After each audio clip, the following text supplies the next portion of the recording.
Bismillahirrahmanirrahim. Alhamdulillahirabbil alamin wassalatu wassalamu ala asyrafil anbiya'i wal mursalin wa ala alihi wa sahbihi wa man tabi'ahum bi ihsanin ila yaumiddin amma ba'd. Alhamdulillah, kita kembali melanjutkan pelajaran kita di dalam membaca kitab Durusul Lughatil Arabiyyah li ghairin natiqina biha yang ditulis oleh Syekh Profesor Dr. Abdul Rahim rahimahullahu taala. Sekarang kita masih ada di pelajaran yang keempat di kolom hamzah yang kedua. Bisa kita lihat di sini ada dua baris ya. Baris sebelah kanan itu disebutkan nama-nama laki-laki. Baris sebelah kiri disebutkan nama-nama perempuan. Dan kaidah ini itu sudah kita sebutkan di pelajaran sebelumnya bahwa nama perempuan itu tidak boleh ditanwin atau disebut dengan ismul ladzi la yansharif. Nah, di sini ditekankan kembali. Nah, makanya diberi contoh sebelah kanan laki-laki, sebelah kiri perempuan. Muhammadun Aminatu. Laki-laki ditanwin, perempuan tidak. Khalidun Zainabu. Jadi semua nama perempuan ya di sini walaupun dia tidak tak marbutah. Karena ada nama perempuan itu tidak berakhiran tak marbutah seperti Zainab, Maryam, nah, tetap tidak boleh ditanwin. Fatimatu, Maryamu, Aisyatu, Khadijatu, Safiyatu, Ruqayyatu. Nah, adapun nama laki-laki itu dia asalnya ditanwin. Muhammadun, Khalidun, Hamidun, Yasirun, Ammarun, Sa'idun, Aliyun, Abbasun. Baik. Langsung kita masuk di kolom ba. Nah, bisa kita lihat di baris bawahnya. Al-baitu minal baiti. Al-masjidu ilal masjidi. Nah, berarti masih seputar huruf jar. Nah, cuman di sini sudah bertambah hurufnya yang perlu kita hafal. Kalau sebelumnya huruf fi dengan ala di dalam atau di atas. Nah, sekarang bertambah dua lagi, min dengan ila. Min dengan ila. Minal baiti ilal masjidi. Baik. Nah, kita baca percakapan yang ada di bawah. Percakapan antara al-mudarris dengan Muhammad. Seorang guru dengan Muhammad. Mudarris mengatakan, min aina anta? Dari mana kamu? Min aina anta? Dari mana kamu? Nah, i'rabnya bagaimana? Min dia adalah huruf jar. Min dia adalah harful jar. Harfu jarrin. Min. Mabni ala sukun.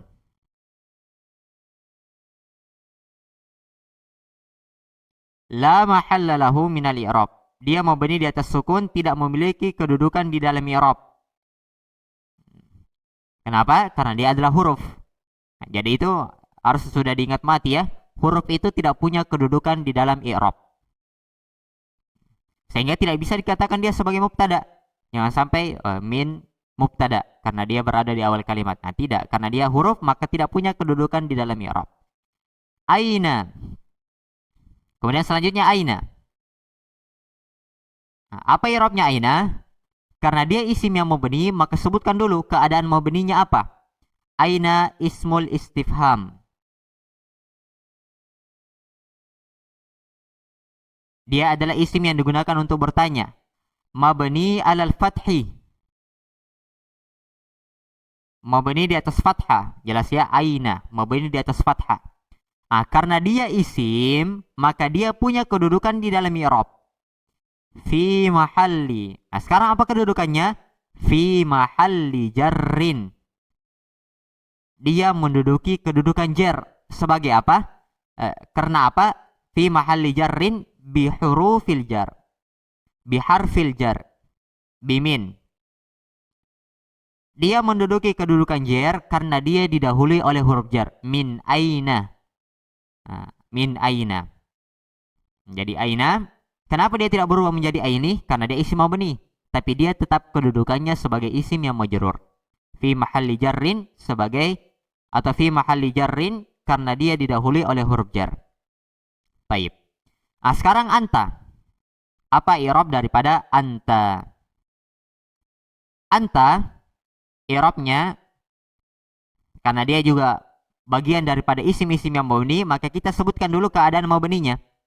Anta ismud dhamir, kata ganti. Mabni alal fathi. Nah, dan dia juga punya kedudukan di dalam i'rab. Mabni alal fathi fi mahalli raf'in, menduduki kedudukan rafa' sebagai mubtada yang dikedepankan. Fi mahalli raf'in mubtada, menduduki kedudukan rafa' sebagai mubtada yang dikedepankan.